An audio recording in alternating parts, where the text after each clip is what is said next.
И по 71 година Штип не ги заборави евреите. Представниците од локалната самоуправа и еврејската заедница од Македонија денес ја одбележаа годишнината од депортацијата на своите некогашни сограѓани.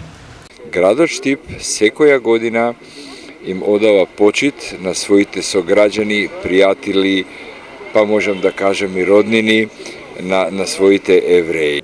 Од евреите кои живееле во Штип, единствени наследници се семејството Рубиса и потомците на Исак Сион кои живеат во Израел.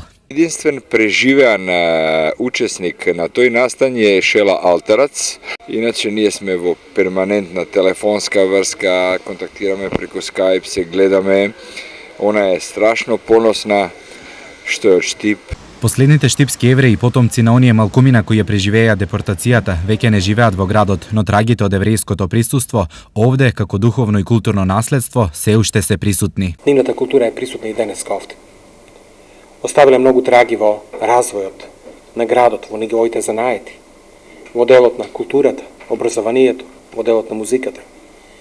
И лично мислам дека и денеска тој печат Штип го има како град. Инаку, до Втората светска војна во Штип биле една од трите еврејски заедници во Македонија. Во еврејското мало живееле 140 семејства кои имале своја синагога, фудбалски клуб Макаби, театарски групи и занаетчиски дуќани.